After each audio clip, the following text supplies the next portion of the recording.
नमस्कार दोस्तों, मैं हूं आपका दोस्त आपका होस्ट आर के और आप देख रहे हैं आर के ट्रेडिंग। तारीख है दोस्तों 27 नवंबर 2022 और दिन है रविवार।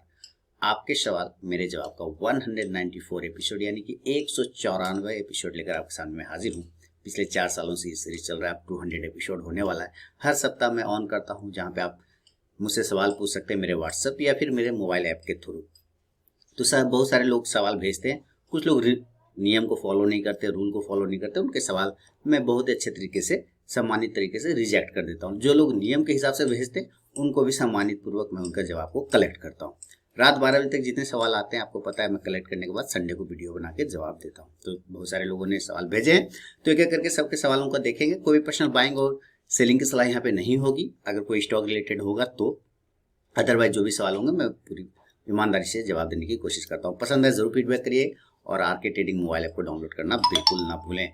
4 दिसंबर 2022 को दोपहर 12 बजे ऑर्गेनाइज हो रहा है बीटीएसटी और एसटीबीटी को लेकर एक वेबिनार, जहां पे आप बीटीएसटी और एसटीबीटी के बारे में समझेंगे, सीखेंगे कि कैसे ट्रेड करना है, कैसे डिलीवरी लेना है, कौन सा इंडिकेटर यूज करना है, कौन सी स्ट्रेटेजी को लगाना है, कैसे स्टॉक सिलेक्शन करना है। इन सब चीजों को मैं वहां पे बताऊंगा। संडे दोपहर 12 बजे 4 दिसंबर 2022 को मेरे मोबाइल ऐप के थ्रू आप इनरोलमेंट ले सकते हैं और ज्वाइन कर सकते हैं। तो चलिए शुरुआत करता हूँ आपके सवाल मेरे जवाब का 194 एपिसोड और देखते हैं सबसे पहला सवाल किनका है। सबसे पहला सवाल दीपक जी ने भेजा है पलवल हरियाणा से। इन्होंने लिखा है, सर मेरा सवाल मार्केट की टेक्नोलॉजी और चार्टिंग और डाटा पर पैसा खर्च करना सही है। अच्छा, ये कह रहे हैं कि जो बहुत सारी टेक्नोलॉजी यूज करते हैं, चार्ट वगैरह डाटा वगैरह, तो क्या सही है या नहीं। और दूसरा है इनका सेकंड सवाल, अल्गो ट्रेडिंग को सीखने के लिए कौन कौन सी प्रोग्रामिंग लैंग्वेज आनी चाहिए। तो दीपक जी आपने पहला सवाल को दूसरा सवाल से काट दिया। ध्यान से सुनिए, पहला सवाल को दूसरा सवाल से काट दिया, क्योंकि पहला सवाल में आपने टेक्नोलॉजी वर्ड किया कि सही है या नहीं, और दूसरा सवाल में आप टेक्नोलॉजी सीखना है, तो वो आपने पहला सवाल को दूसरा सवाल से काट दिया। दोनों ही एक दूसरे के विपरीत है, लेकिन फिर भी मैं आपको जवाब देने की कोशिश करूंगा। देखिए, जहां तक चार्टिंग की बात है, माने चार्ट यूज करने की बात है, तो कोई भी ब्रोकर से आप अकाउंट ओपन कराते हैं जिनका एक बेहतरीन चार्ट होता है। जैसे मैं एस्प्रेसो यूज करता हूं, उसका एक बेहतरीन चार्ट होता है। फायर्स यूज करता हूं, उसका एक बेहतरीन चार्ट होता है ना। इन सब लोगों का चार्ट बहुत ही शानदार है, बहुत ही बढ़िया है। इसमें एक्स्ट्रा पैसे खर्च करने की जरूरत आपको यहाँ पे नहीं पड़ता। जैसे मैं अभी आपको दिखा तो ये एस्प्रेसो का बिंजो ट्रेडिंग डेस्कटॉप टर्मिनल है। ये डेस्कटॉप सॉफ्टवेयर है जो एक्सप्रेसो के थ्रू मिलता है। ठीक है, एस्प्रेसो यहाँ पे दिख रहा है, एस्प्रेसो लिखा हुआ है, इसका नाम है बिंजे। तो इसमें भी बहुत सारे फंक्शन है, बहुत सारे चार्ट आप आराम से देख सकते हैं। एक्स्ट्रा पैसे खर्च करने की कोई जरूरत नहीं होती। ये डेस्कटॉप टर्मिनल है। इस जैसे अकाउंट ओपन कराएंगे ये बाय डिफॉल्ट आपको मिल जाता है, लॉगिन आईडी पासवर्ड आप वहां पे यूज कर सकते हैं विदाउट कॉस्ट। और उसी तरह से यहाँ पे अगर आप देखेंगे तो ये एस्प्रेसो का वेब टर्मिनल है, ब्राउजर टर्मिनल है। यहाँ ब्राउजर जस्ट लाइक देखते हैं ट्रेडिंग व्यू के जैसा है, तो इस पे एक्स्ट्रा पैसे खर्च करने की कोई जरूरत नहीं होती है। अब देखिए, एक्स्ट्रा पैसे खर्च करने की जरूरत होती कहाँ पे, अगर वो भी आपको नेसेसरी लगता है तब खर्च करिए, अदरवाइज कुछ नहीं। जैसे ये मेरा इन्वेस्टर का टर्मिनल है, ये ट्रेडिंग टर्मिनल नहीं है, ये सिर्फ चार्ट देखने का टर्मिनल है। तो इसका क्या यूज होगा, आप कह सकते हैं सर इसका क्या यूज होगा। आप फिर जब आपके पास एस्प्रेसो है, फायर्स है, बिंजे है, तो फिर आप इसमें एक्स्ट्रा पैसे, इसके पैसे लगते हैं, मुझे हर मंथ पैसे लगते हैं। मैं सब्सक्रिप्शन लेता हूं तो ये मुझे चार्ट देता है। इसके फायदे क्या होते हैं, इसके फायदे मैं ये बता दूं कि जैसे ही आपने ये ब्राउजर वाला ऑन किया ना, ये ब्राउजर, तो जब तक नेट रहेगा, इंटरनेट रहेगा, तब तक ये डेटा आपको ये चार्ट शो करेगा। क्लियर है? ओके।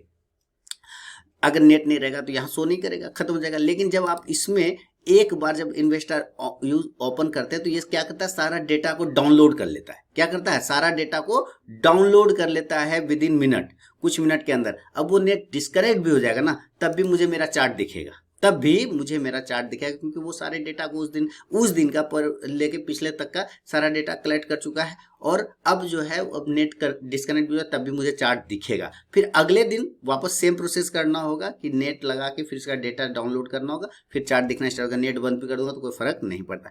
ये एक फायदा होता है, इसमें ट्रेड नहीं कर सकते। इसमें एक ये फायदा होता है कि आप एक्स्ट्रा पैसे देते हैं तो आपको एक अलग से आप अपना सब्सक्रिप्शन ले लीजिए। किसी भी, कोई एमी ब्रोकर यूज करता है, कोई MT4 यूज करता है ना, मैं इन्वेस्टर यूज करता हूँ। इसके फंक्शन मुझे बहुत अच्छे लगते हैं और बहुत ही इजी टू यूज है, इसलिए इसके पैसे देने में मुझे कोई फर्क नहीं पड़ता, क्योंकि ये मेरे काफी काम आता है। अब बात है कि अल्गो ट्रेडिंग सीखने के लिए कौन सी प्रोग्रामिंग लैंग्वेज आनी चाहिए। आपको कुछ नहीं आना चाहिए, आपको बस सब्सक्रिप्शन लेना आना चाहिए, क्योंकि ऑलरेडी अल्गो ट्रेडिंग की सर्विसेज बहुत सारी कंपनियां प्रोवाइड कर रही है। आप उसका जैसे स्ट्रीक आता है ना, STREAK स्ट्रीक, आपको मैं दिखाता हूँ। आप लिखेंगे स्ट्रीक, ठीक है, जेरोधा स्ट्रीक करके एक आता है।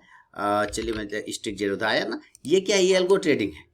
ये एल्गो ट्रेडिंग आपको क्यों करना है सब प्रोग्रामिंग लैंग्वेज, जब ऑलरेडी सर्विसेज है तो आप क्यों करेंगे प्रोग्रामिंग। इस तरह से स्ट्रीक के जैसे बहुत सारे आते हैं, क्वांट्स ऐप वगैरह भी आता है, ये सारे लोग एल्गो ट्रेडिंग आपको करते हैं। एल्गो बाबा करके आता है, वो सारे लोग एल्गो ट्रेडिंग की सुविधा आपको प्रोवाइड करते हैं। बस आपको उसका सब्सक्रिप्शन लेना है और सब्सक्रिप्शन लेके आप उसका यूज कर सकते हैं, कोई दिक्कत। उसमें अपना ट्रेडिंग लगा दीजिए, आप अपने अकाउंट से लॉग इन करिए, जो भी ब्रोकर का अकाउंट है उसका ID पासवर्ड डालिए, डायरेक्ट कनेक्ट हो जाएगा आपके डैशबोर्ड से, वो कनेक्ट हो जाएगा और फिर आप वहां पे ट्रेड करेंगे, वो अप्लाई करेंगे, वो डायरेक्ट आपके टर्मिनल पे अप्लाई होने लगेगा। तो ऑलरेडी सर सर्विसेज है, आपको इसके लिए प्रोग्रामिंग क्यों सीखना है। सर बहुत समय है, उस बेकार समय को अगर आपके पास है तो आप उसको अच्छे कामों में यूज करिए, है ना। दूसरी चीजों पे, चार्ट पे फोकस करना सीखिए। ऑलरेडी सर्विसेज है, बस आपको पैसे खर्च करके सर्विस ले लेना है। अब सीखने जाइएगा प्रोग्रामिंग लैंग्वेज, अब फलाना ढिमकाना, तो सर 2 साल तो उधर खा जाएंगे आप, और उसमें भी पता नहीं सही होगा कि नहीं होगा। तो इसके लिए सीखने की कोई ज़रूरत नहीं है मालिक, आप बिल्कुल, मैं भी नहीं सीखता। और मैं ये भी कहता हूँ ये सब चीज़, अब जैसे कि मोबाइल है आपके पास, अब मोबाइल में 200 नंबर सेव करते हैं आप, सपोज मान लीजिए 2000 नंबर सेव करते हैं।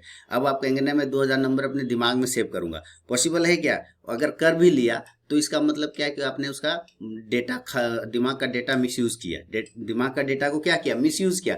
जब ऑलरेडी मोबाइल में सेव हो सकता है सर, तो फिर दिमाग में सेव करके क्या करेंगे, डेटा उसका दिमाग का जगह क्यों भरेंगे, उसको किसी अच्छे काम में लगाएंगे, उस दिमाग के जगह को अच्छे काम में लगाएंगे, अच्छी चीज़ों को याद रखने में लगाएंगे। 2 4 5 नंबर इमरजेंसी वाला याद करना रखना जरूरी है, कि 2 4 5 नंबर इमरजेंसी के लिए याद करके रख लिए। सारे नंबर याद करेंगे तो दिमाग का खर्चा है ना, वो तो मिसयूज है दिमाग का। उसमें हम कुछ अच्छी चीज़ों को यूज़ करेंगे, अच्छी चीज़ों को लगा, बाकी उसका बाइट का खर्चा करेंगे दिमाग का। तो ये सब चीज़ें जब ऑलरेडी सर्विस है मेरे पास, अब देखिए मैं ये सर्विस आपको फ्री में प्रोवाइड कर रहा हूँ ना, आप पैसे दे के तो नहीं पूछ रहे होंगे किसी से ये सवाल, आप इसी को लीजिए, मैं आपके ये सवाल को फ्री ऑफ कॉस्ट में आंसर कर रहा हूँ ना। अभी जितने इसके बाद जितने सवाल लोगों के आएंगे स्टॉक से रिलेटेड वगैरह वगैरह, सबके सवाल का जवाब दूंगा ना फ्री ऑफ कॉस्ट में। पैसे लेके तो नहीं दे रहे, पैसे लेके तो मैं नहीं दे रहा हूँ। अब यही कोई पैसा लेके देगा तो आप उसको कह बात चला, आरके तो फ्री में देता है, तुमसे पैसा काहे लेंगे, बस सेम चीज है ना। आरके तो फ्री में देता है आंसर, और तुम उसको पैसा लेके हम क्यों देंगे। तो ये चीजें हो जाती है, जो चीज फ्री में मिल रही है और आसान है उसके लिए पैसे खर्च करने की क्या जरूरत है। उम्मीद है दीपक जी और दीपक जी जैसे जुड़े बहुत सारे लोग जो कि ये सवाल होगा उनको उनका आंसर मिल गया होगा। अब देखिए रंजन कुमार जी मुजफ्फरपुर बिहार से लिख रहे हैं, good morning sir, thanks for your inspirational video such which help to be a successful trader as well as investor. बहुत बढ़िया, thank you sir, welcome. I have invest in following stock in this week. ONGC 137 पे इन्होंने लिया, Tata Motors 424, Hindalco 435 और Tata steel 105 पे। And want to add in Hindalco, Tata motor, IOC। Sir Tata motor तो already आपने इसी वीक लिया है, दिस वीक, तो फिर क्यों इसको अभी ऐड करना चाह रहे हैं। फिर IOC, ये आपने शायद पिछले बार भी पूछा था, यानी RBL बैंक एंड बंधन बैंक, बंधन बैंक को ये ऐड करना चाहते हैं, टाटा मोटर को ऐड करना चाहते हैं, IOC को ऐड करना चाहते हैं, RBL बैंक को और हिंडाल्को को भी।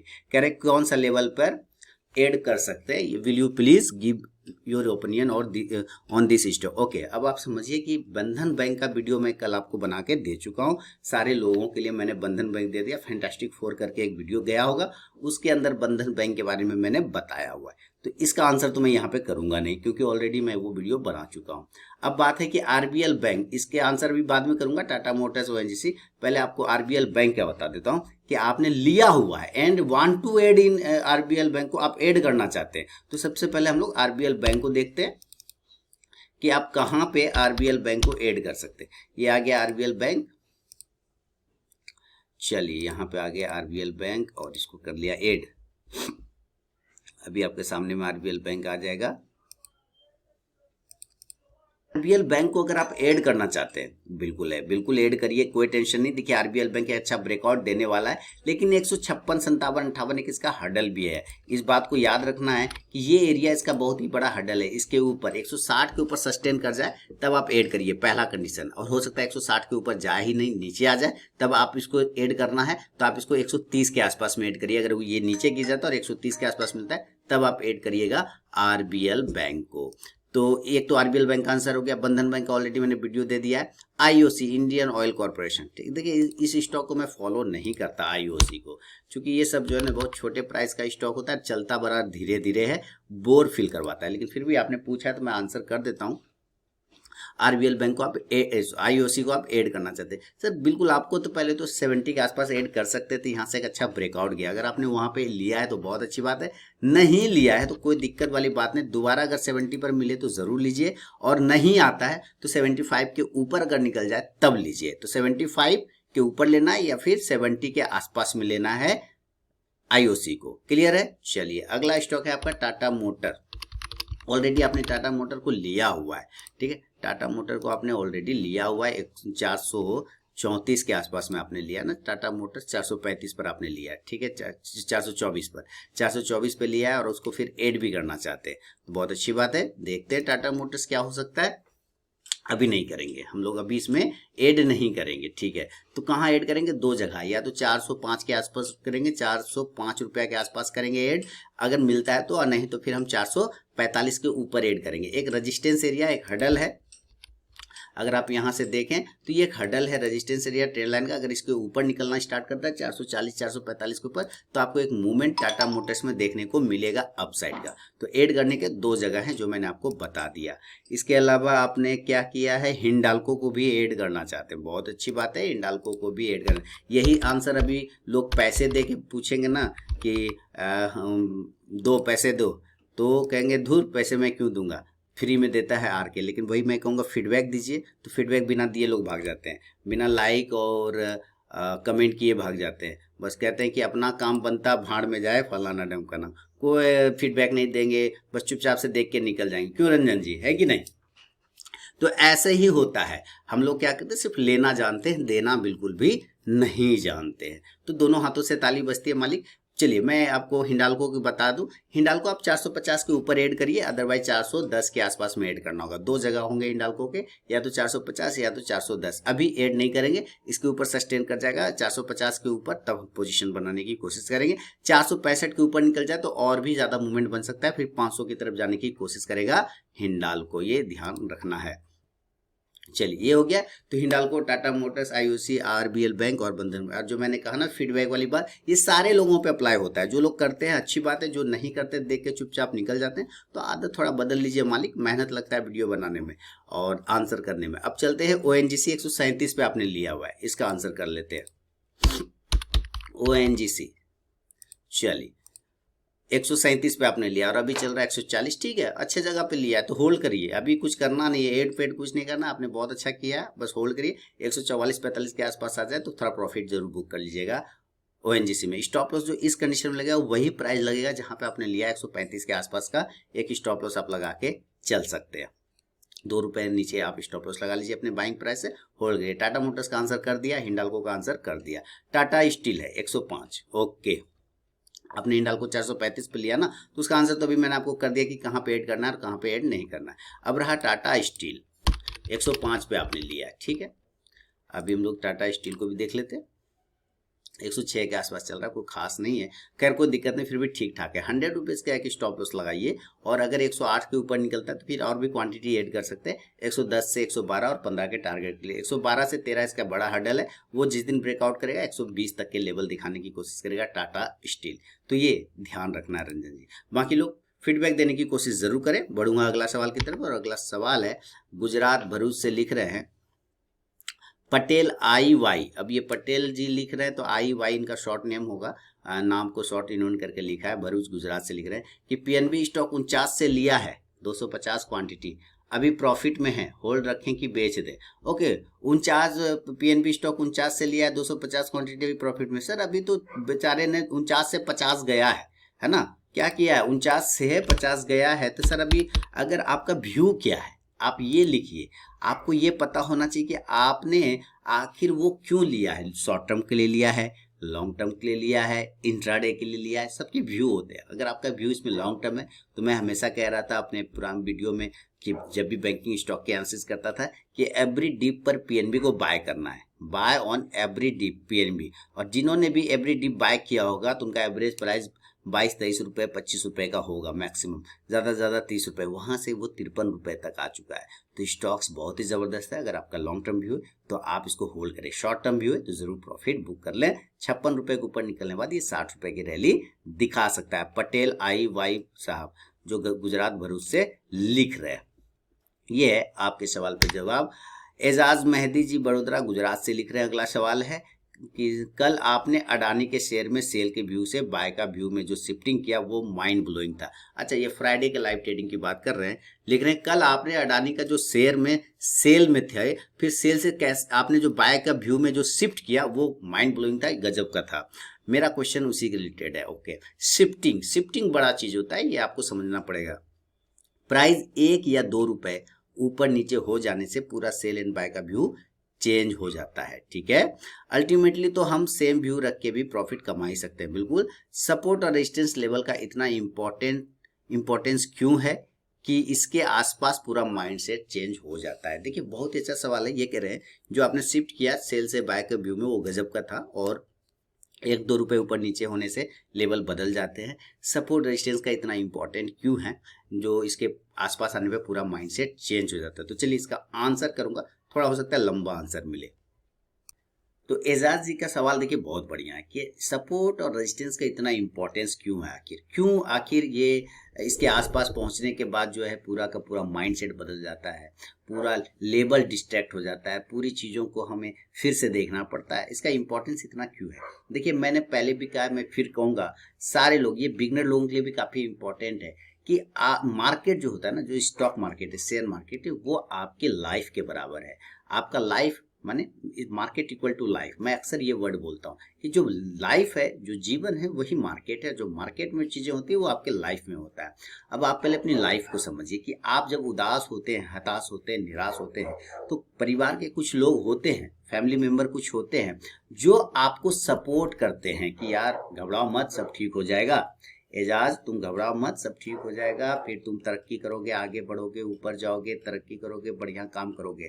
तो आपको क्या मिलता है? मोटिवेशन मिलता है, थोड़ा हिम्मत मिलता है, और आप अच्छा फिर वहाँ से स्टार्ट करते हैं ऊपर की तरफ जाने पर। जैसे जैसे आप ऊपर जाते हैं, चूंकि फैमिली एक सपोर्ट किया, ऊपर जाना मोटिवेट हो गया, आप ऊपर गए, फिर से नई ऊर्जा के साथ आप उठे, और अब वहाँ से क्या होता है, जैसे ऊपर जाते हैं तो आपके आस पड़ोस जो होते हैं, बगल वाले होते हैं, दाएं वाले होते हैं, बाएं वाले होते हैं, या आपका सेम जो व्यापारिक दृष्टिकोण से देखा जाए तो जो सेम बिजनेस में, वो सब आपके लिए रेजिस्टेंस पैदा करता है। कहता है कि यार इतनी तरक्की कर रहा है, इसको गिराओ, ये इतना ऊपर जा रहा है, इसको गिराओ, टांग खींचने का कोशिश करता है। समाज आपका टांग खींचता है, पैर खींचता है, आपको कमेंट करेगा, आपको डिमोरलाइज करेगा, हताश करेगा, क्योंकि समाज का काम है, दुनिया का एक काम है, एक काम करने के लिए दुनिया हमेशा बैठी है, वो है आपका टांग खींचने के लिए।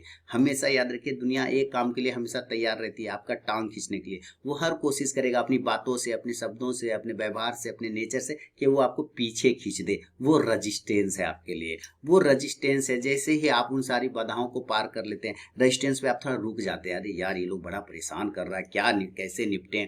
फिर आप क्या करते हैं, वहां पे थोड़ा देर रुक जाते हैं कि पहले इन लोग को समझते हैं कि लोग करना क्या चाहता है, यानी आप वहां पे कंसोलिडेट कर रहे हैं अपने आप को। उसके बाद जब आप उनके नेचर को समझ जाते हैं तो 2 डिसीजन लेते हैं, या तो उनका मुंह तोड़ दीजिए, या तो आप उनको मुंह तोड़ दीजिए पूरा का पूरा, तब आगे बढ़ जाइए। दूसरा, आप इग्नोर कर दीजिए, और फिर अपने काम में लग जाइए। तो ये कंसोलिडेशन फेज आप वहां पे निर्णय लेते हैं, तो क्या होता है, ब्रेकआउट कर जाते हैं। अगर इग्नोर करके निकलते हैं तो ब्रेकआउट कर जाता है, और इग्नोर करना ही सही काम है, क्योंकि वैसे लोगों को, मैंने पहले भी कहा, कोई काम धंधा नहीं होता है, बस आपको डिमोरलाइज करना है। खुद तो आगे बढ़ नहीं रहे, वो आपको भी बढ़ने नहीं देना चाहते हैं, क्योंकि अगर आप आगे बढ़ जाएंगे तो उनका तुलना फिर किससे होगा?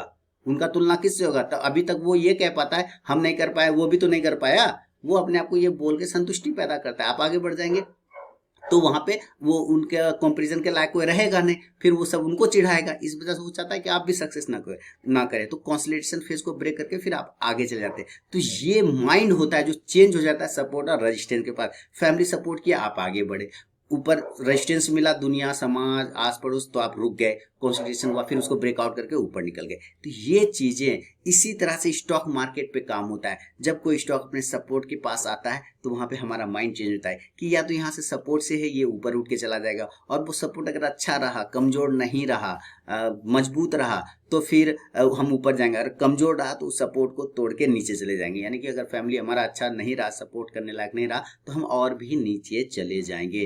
तो यही इंपॉर्टेंस पड़ता है मार्केट के स्टॉक्स में, स्टॉक्स की लाइफ में और आपकी लाइफ में, दोनों की इक्वल हो जाता है एजाज साहब। तो उम्मीद है जो सपोर्ट और रेजिस्टेंस की बात कहा कि आपने इतना इंपॉर्टेंस क्यों है, इस छोटे से एग्जांपल से आप समझ गए होंगे। स्टॉक्स पे भी सेम रूल अप्लाई होता है, सेम नियम अप्लाई होता है। तो इस चीज को समझिए और अपने स्टॉक्स को, अपने मार्केट को आप अपने लाइफ से कनेक्ट करके देखिए, मजा आएगा और मार्केट बहुत आसान हो जाएगा समझने के लिए। तो ये था एजाज मेहदी जी के सवाल पर मेरा जवाब। फीडबैक देना बिल्कुल ना बढ़े, बिना दिए बढ़ना ही नहीं आगे, फीडबैक तो देना ही देना है। अब मैं बढ़ूंगा अगला सवाल की तरफ। देखते हैं अगला सवाल किनका है। तो ये एजाज मेहदी जी बड़ौदा गुजरात से सवाल था जिसका जवाब मैंने दे दिया। अब बढ़ूंगा। देखिए फीडबैक दीजिए तो मुझे भी मोटिवेशन की भी जरूरत पड़ती है भाई, मैं भी इंसान हूँ, ह्यूमन हूँ, तो मुझे भी तो मोटिवेशन चाहिए। चलिए आगे बढ़ता हूँ, अगला सवाल देखते हैं। संजय दामोदर कदम जी ने मुंबई से लिखा है और ये लिखा है कि ट्रू कैप फाइनेंस लिमिटेड 87 रुपये 92 पैसा, IEX 192.89, बिरला सॉफ्ट 405 रुपये 99 पैसा यानी 406 के आसपास, रूपा को 532 के आसपास लिया हुआ है, बिलेस्पर इंडस्ट्री 102 रुपये के आसपास का है, बाइंग है। सर आगे क्या करना है, लॉन्ग टर्म के लिए है, please guide. Okay, Sanjay Damodar Kadam साहब ने मुंबई से लिखा है।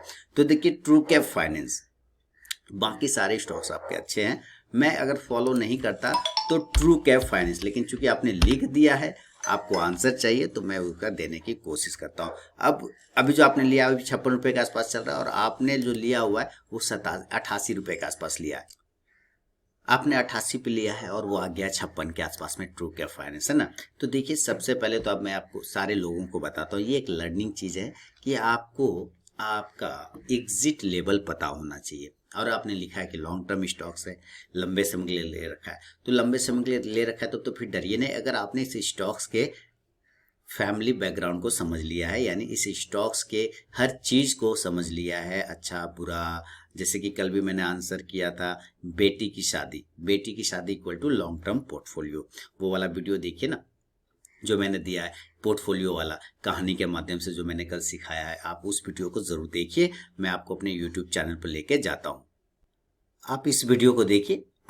कचरा या सुगंध आप इसको देखिए, आप इस वीडियो को देखिए। इसमें मैंने आपको बताया हुआ है सर कि आप अगर किसी स्टॉक्स को लॉन्ग टर्म के लिए रहते हैं तो उसके बारे में किस तरह से सोच रखना है, किस तरह से आपको उसके बारे में थॉट रख के चलना है। फिर भी आपने ले लिया है 87 रुपये 92 पैसे पे, तो कोई दिक्कत नहीं है। आप एक स्टॉप लॉस इसमें मेंटेन कर लीजिए 50 रुपीज़ के आसपास का, राउंड नंबर 50 रुपीज़ का, क्योंकि वही लास्ट सपोर्ट है, उसके नीचे जाने पर और भी गिरावट बढ़ सकता है, इस बात का ध्यान रखना है। अब ये ऊपर कब जाएगा सवाल है, जब तक ये 68 से 70 रुपीज़ के लेवल को ब्रेक नहीं करता है तब तक इसके ऊपर जाने के चांस कम बनेंगे। 70 रुपीज़ ही पकड़ के आप चले, 70 रुपीज़ के ऊपर निकल जाएगा तभी इसमें मूवमेंट स्टार्ट होगा। IEX इंडियन एनर्जी एक्सचेंज 193 रुपये पे आपने लिया, सर इसमें अभी आप बने रहिए IEX में, ठीक है। एक समय था टीवी पे बहुत इसका आता था, प्रचार होता था टीवी पे, बहुत सारे एनालिस्ट है IEX ले लो, मैंने टोकरी में ले लिया और बेचे जा रहे हैं, इस हिसाब से था। तो आपने 193 के आसपास लिया है, तो सर इसमें अभी बने रहिए, इसमें आपको भी उछाल मिलेगा, आप साइड का एक मूवमेंट मिलेगा इसमें। तो 153-54 के ऊपर निकल जाएगा तो 176-75 तक जाने का चांस इसका बनाएगा। और लॉन्ग टर्म ले रखा है ना, तो आपको लॉन्ग टर्म में फिर डरना नहीं है, आप बने रहिए, इसमें कोई टेंशन नहीं, इसमें निकलना नहीं है, आप इसमें बने रह सकते हैं। अभी थोड़ा इसको समय का मार पड़ा हुआ है। बिरला सॉफ्ट 406 रुपये के आसपास में आपने लिया हुआ है, सर तो क्या दिक्कत है, बिरला सॉफ्ट में लिया हुआ है। अभी IT में सबकी स्थिति खराब है सर, तो बेचारा ये तो और छोटा है, इसकी तो और स्थिति खराब होगी। तो IT 406 पे लिया, 293 हो गया, इसकी स्थिति अभी सब लगभग सारे IT सेक्टर के स्थिति खराब था, तो इस वजह से इसकी भी हालत खराब हो गई। 300 रुपये रेजिस्टेंस एरिया, 300 रुपये के ऊपर जैसे ही निकलता है तो आपको एक मूवमेंट देखने को मिलेगा। लेकिन आपने एक चीज़ बहुत अच्छा लिखा है कि आपका व्यू लंबा समय, तो कम से कम 5 साल का व्यू रखिए इसमें, और ये स्टॉक आपको रिटर्न बना के देगा संजय जी, उसमें आपको डरना नहीं है। रूपा 532 के रुपए पे लिया, 531.83 यानी कि 532 के आसपास आपने रूपा में लिया हुआ। तो चलते हम लोग देखते हैं रूपा कंपनी में 532 पर लिया और अभी जो प्राइस चल रहा है वो चल रहा है 282 में। देखिए तो क्या दिक्कत है, रुपया अब ऊपर 582 200, आपको इसमें ऐड करना है। ध्यान से सुनिएगा मैं क्या बोल रहा हूँ, आपको इसमें क्वांटिटी ऐड करना है क्योंकि आधा हो गया है सर, आधा हो गया और अच्छी कंपनी है रूपा। रूपा आप अभी ठंड है ना, ठंड में आप एक थर्मोकोट पहनते होंगे बॉडी फिटिंग टाइप का, एकदम हल्का सा आता है, एकदम पतला वाला, वो रूपा ने ही इन्वेंट किया था मैक्रोमैन के नाम से। ठीक है, मैक्रोमैन का जो ब्रांड है वो रूपा का लग्जरी ब्रांड है।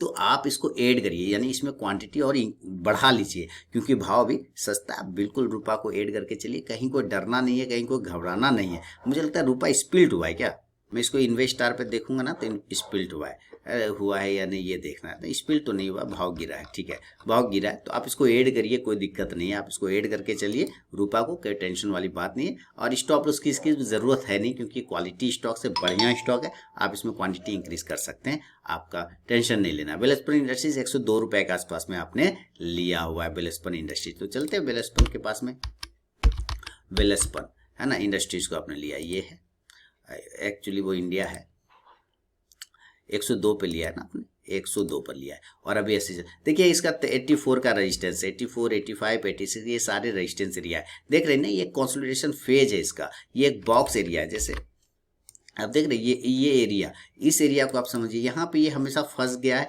इस एरिया बॉक्स के ऊपर। जिस दिन निकल जाएगा 87 के ऊपर, आपको सोचना भी नहीं है वेलस्पन के बारे में, बहुत ही बढ़िया रिटर्न बना देगा। कंपनी भी बहुत अच्छी है सर, बहुत ही अच्छी कंपनी है, आप इसमें टेंशन नहीं लीजिए। अगर अमाउंट है तो आप इसमें ऐड करके चल सकते हैं। तो वेलस्पन इंडस्ट्रीज में ऐड करिए, बिरला सॉफ्ट में ऐड कर सकते हैं, रूपा में ऐड कर सकते हैं, IEX में होल्ड करिए। और ट्रू कैप फाइनेंस में थोड़ा सा मुझे डाउट हो रहा है, लेकिन आपने लॉन्ग टर्म व्यू ले रखा है तो आप अभी थोड़ा 50 का स्टॉप लॉस लगा के बने रह सकते हैं संजय जी।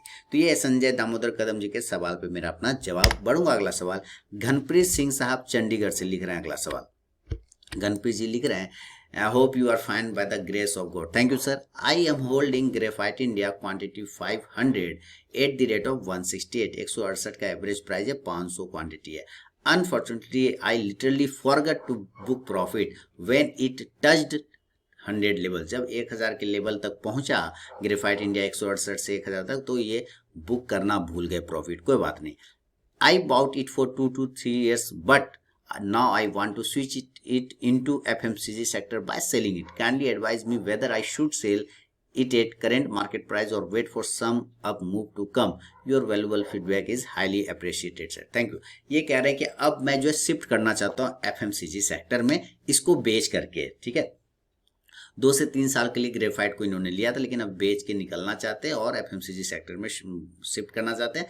तो किस जगह पर इसको बेचे या थोड़ा अप मूवमेंट आने का वेट कर लें, बहुत बढ़िया। करेंट पे बेच दे या अप मूव का। तो ग्रेफाइट इंडिया 168 पे आपने लिया ग्रेफाइट। तो चलते हैं ग्रेफाइट इंडिया की तरफ, 168 पे लिया और अभी का प्राइस चल रहा है आपके सामने में 380। तो अभी भी आप डबल में हैं, तो उसमें कोई दिक्कत वाली बात नहीं है। यहाँ 1000 गया था ऊपर, अच्छा लेवल गया था, आप साइड में बहुत बढ़िया गया था, नहीं बुक किया तो खैर कोई दिक्कत नहीं। अभी आप इसमें थोड़ा वेट कर लीजिए सर, 400 का एक लेवल है, अगर ये 400 के ब्रेक कर देता है ना तो 450 तक जाने के चांस बनेगा। पहली बात ये समझ लीजिए, 400 ब्रेक करेगा तो 450 तक जाएगा। अब आप चूंकि 500 क्वांटिटी लेकर तो 200 क्वांटिटी को या 300 क्वांटिटी को CMP पे बेच दीजिए। CMP पे करेंट मार्केट प्राइस पे 300 क्वांटिटी बेच दीजिए, 200 क्वांटिटी होल्ड करिए, उसको रखे रहिए कि जब ये 400 को ब्रेक करेगा तो ऊपर की तरफ जाएगा, देन उसको वहां पे सेल करिएगा और फिर आप उसको FMCG में शिफ्ट कर जाइए। तो जो 300 क्वांटिटी बेचिएगा, जो पैसा आएगा उसी को FMCG में लगा लीजिए। ठीक है, अब बाकी 400 के ऊपर जब निकल जाए तो होल्ड करिएगा, वो 450-500 तक के भी लेवल आपको दिखाएगा, फिर वहां पे बेच करके फिर पूरा पैसा FMCG सेक्टर में आप निकाल दीजिएगा सर, दे दीजिएगा, कोई दिक्कत वाली बात नहीं है। तो ये है घनप्रीत जी के सवाल पे मेरा जवाब। अब अगला सवाल है, अमर कुलकर्णी जी पुणे से लिख रहे हैं, सर चार्ट में बॉलिंजर स्ट्रैटेजी कितनी यूजफुल है, डेली आवरली कैसे यूज करें। अमर कुलकर्णी जी पुणे से लिख रहे हैं, बॉलिंजर स्ट्रैटेजी नहीं होता है अमर जी, ये कंफ्यूजन है लोगों में। स्ट्रैटेजी नहीं होता है बॉलिंजर, इंडिकेटर होता है सर। बॉलिंजर क्या है, एक इंडिकेटर होता है, स्ट्रैटेजी नहीं होता है। तो स्ट्रैटेजी और इंडिकेटर दोनों अलग अलग पार्ट हैं, कृपया इसमें कंफ्यूजन ना करें। और दूसरी बात कि कैसे यूज करना है बॉलिंजर, मैं आपको बताऊं, मैं इंडिकेटर फ्री ट्रेडर हूं, मैं इंडिकेटर लेस ट्रेडर हूं, मैं इंडिकेटर ज्यादा यूज नहीं करता, एक आध मूविंग एवरेज यूज करता हूं, उससे ज्यादा मैं यूज नहीं करता। मेरे चार्ट बिल्कुल क्लीन, नीट एंड क्लीन होते हैं। मैं आपको अपना चार्ट दिखा दूं, पहले आप यहाँ पे देखिए, है ना, एकदम नीट एंड क्लीन होते हैं। ज़्यादा ज़्यादा एक मूविंग एवरेज जो कि यहाँ रखा हुआ उसको यूज़ कर लेता हूँ, वॉल्यूम होता है, बस यही सब होता है, कुछ होता है। अब आप कह रहे हैं कि मैं बॉलिंजर यूज़ करना चाहता हूँ, है ना। बॉलिंजर तो पहली बात तो स्ट्रैटेजी है नहीं, यहाँ देखिए इंडिकेटर लिखा हो ना, इंडिकेटर, इस पर जब क्लिक करेंगे ना तो आपको लिखेगा आप बॉलिंजर लिखेगा तो आ जाएगा बॉलिंजर बैंड। अब ये है बॉलिंजर बैंड आपके सामने में, इसी के अंदर प्राइस चलता रहता है, घूमता रहता है। बॉलिंजर बैंड का एक सिंपल सा नियम है कि आपको खरीदना तब है जब इसके निचला लाइन पर आ जाए, बेचना तब है जब इसके ऊपर वाला लाइन पे चला जाए। तो और अगर इसके बॉलिंजर बैंड के जैसे जैसे ये ऊपर जाएगा ना, बैंड का हाइट बढ़ता चला जाएगा, बैंड का हाइट बढ़ता चला जाएगा। देखिए जैसे यहाँ से ये ऊपर गया तो बैंड का हाइट बढ़ता चला गया, यहाँ से ये ऊपर जा रहा है तो बैंड का हाइट बढ़ता चला जाएगा, और बैंड के ऊपरी सिरा से फिर ये गिरेगा। तो अभी ये निफ्टी का चार्ट है, तो निफ्टी अभी बैंड के ऊपरी सिरा पे पहुंच रहा है। अब अगर ये जैसे जैसे ऊपर बढ़ेगा, ये बैंड ऊपर की तरफ बढ़ता जाएगा, एक बार इस जगह पर इसको रुकना चाहिए। कह रहा है कि बॉलिंजर क्या बोल रहा है कि तुम मेरे ऊपरी सिरा पर आ गए हो तो एक बार तुमको यहाँ पे रुकना चाहिए, एक बार टच करके रुकना चाहिए। तो ऊपरी सिरा से बेचना है और निचले सिरे से खरीदना है, बीच वाले सिरा में कुछ भी नहीं करना है। बीच वाला सिरा है कि इसके नीचे जाने पे गिरावट आ जाता है, इसके ऊपर जाने पे ऊपर की साइड में आता है। ये डेली है, इसी को आप कहते हैं आवरली।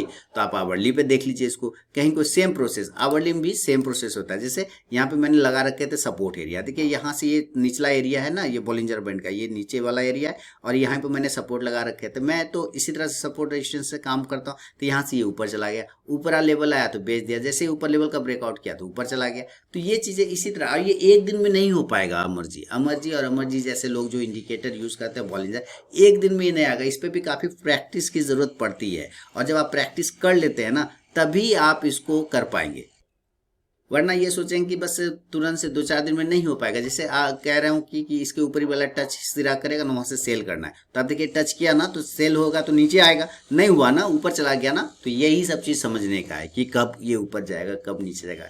ये हर बार काम नहीं करेगा, लेकिन जब आप इसके साथ कंटिन्यू करेंगे कोई भी चीज को, तभी वो आप उसके बिहेवियर को समझ पाएंगे, अदरवाइज नहीं समझ पाएंगे। तो ये है बॉलिंजर बैंड, इसी को बोला जाता है सर।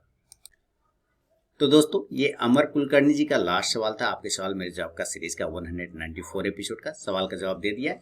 इंडिकेटर में आपको थोड़ा मेहनत करना पड़ेगा, प्रैक्टिस करना पड़ेगा अमर जी, उसके बाद ही अमर जी और जितने भी लोग हैं नए लोग हैं, इंडिकेटर क्या होता है ना, एक डायरेक्शन देता है। जब डायरेक्शनली मार्केट होता है, साइडवेज मार्केट में, वो आपको ज्यादा परेशान करता है, इसलिए इस पर काफी मेहनत करना पड़ता है आपको सीखने और समझने के लिए। तो फोकस करिए, सीख जाएंगे। तो ये अंतिम सवाल था आपके सवाल मेरे जवाब का 194 एपिसोड का। जो भी सवाल आए थे रूल के हिसाब से उनको मैंने कलेक्ट किया था, जो नियम के हिसाब से नहीं आए थे उनको मैंने रिजेक्ट कर दिया था। तो अगले सैटरडे को फिर वेट करें, जहां पर अपना सवाल भेज सकते हैं, आपके सवाल मेरे जवाब वाली सीरीज में। पसंद आए वीडियो फीडबैक करिए, टेलीग्राम चैनल को ज्वाइन करिए, आरके ट्रेडिंग मोबाइल ऐप को डाउनलोड कर सकते हैं। लाइव मार्केट में कॉल्स वगैरह के लिए टेलीग्राम चैनल पे भी कॉल्स वगैरह मिलते हैं। और साथ ही अब मैं फिर से याद दिला दूं, 4 दिसंबर 2022 दोपहर 12 बजे, संडे 12 बजे ऑर्गेनाइज हो रहा है बीटीएसटी और एचटीबीटी को लेकर एक वेबिनार, जहां पे आप बीटीएसटी एचटीबीटी के स्ट्रेटेजी को समझेंगे, स्टॉक सिलेक्शन को समझेंगे, इंडिकेटर को समझेंगे, साइकोलॉजी को समझेंगे, और ट्रेड करने की कोशिश भी कर सकते हैं आप, जब आप उसको जुड़ेंगे तो। आप सीख के ट्रेड करिए अपने टर्मिनल पर, लेकिन आपको इनरोलमेंट लेना होगा मेरे मोबाइल ऐप के थ्रू, उसके बाद ही आप ज्वाइन कर सकते हैं। तो चलिए मिलूंगा नेक्स्ट वीडियो में, तब तक के लिए बहुत बहुत धन्यवाद।